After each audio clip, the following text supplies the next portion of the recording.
Hello बच्चों, चलिए प्रश्न को पढ़ते हैं। क्या होता है जब केवल रासायनिक समीकरण दीजिए CuSO4 अर्थात कॉपर सल्फेट के विलयन में NH4OH अर्थात अमोनियम हाइड्रोक्साइड मिलाया जाता है। तो आइए बच्चों, मुख्य अवधारणा को समझते हुए हम इस प्रश्न करते हैं।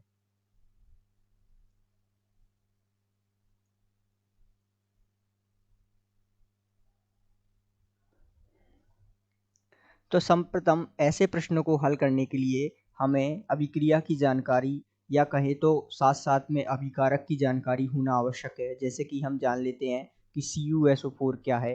तो ये जो है कॉपर सल्फेट है।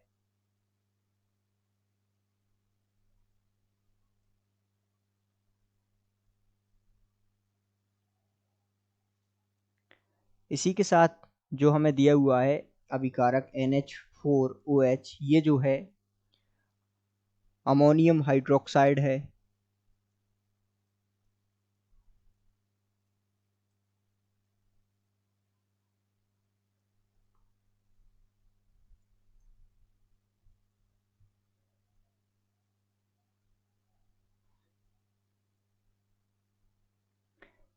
और साथ में जो है इसकी क्रिया विधि की जानकारी होना आवश्यक है। तो आइए हम इसकी अभिक्रिया कराकर जो है देखते हैं हमें उत्पाद के रूप में क्या मिलता है।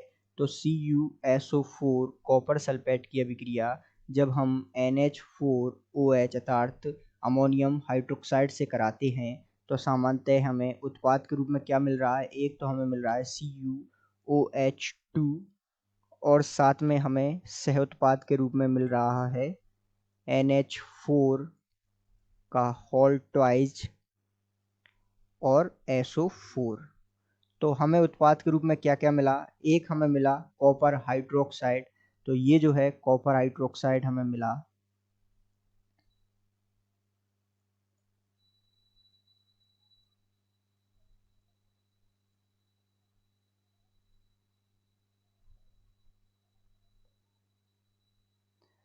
यदि हम इस अभिक्रिया को संतुलित कराएं तो ध्यान दीजिएगा, यहाँ हम 2 लगा देते हैं और ये जो अभिक्रिया है वो संतुलित समीकरण हमें प्राप्त हो गई।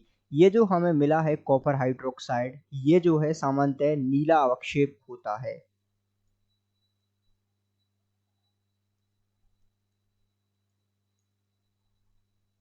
तो ये CuOH2 अर्थात कॉपर हाइड्रोक्साइड नीला अवक्षेप के रूप में हमें प्राप्त होता है और साथ में सह उत्पाद के रूप में NH4 का होल ट्वाइज SO4 अर्थात अमोनियम सल्फेट प्राप्त होता है। यदि हम बात करें यहाँ NH4OH के आधिक्य की,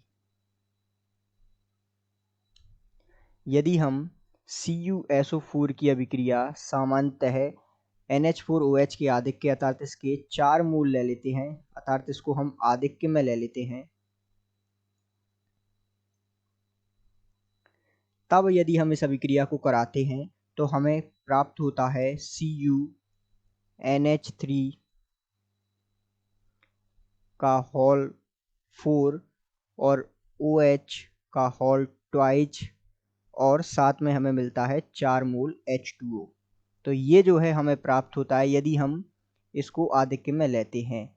तो यहाँ जो है OH2 है और ये जो है इस प्रकार की अभिक्रिया की संतुलित समीकरण हमें प्राप्त होती है जिसमें हम अभिक्रिया कराते हैं NH4 के आधिक्य से। तो इस प्रकार ये दोनों अभिक्रियाएं संपन्न होती है। एक अभिक्रिया जिसमें NH4OH के 2 मूल हैं, दूसरी अभिक्रिया जिसमें NH4OH को आधिक्य में लेते हैं। तो इस प्रकार हमें अलग अलग उत्पाद प्राप्त होते हैं।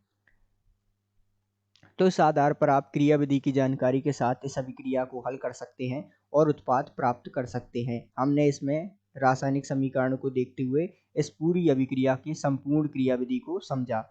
तो आशा करते हैं आपको समझ आया होगा। धन्यवाद।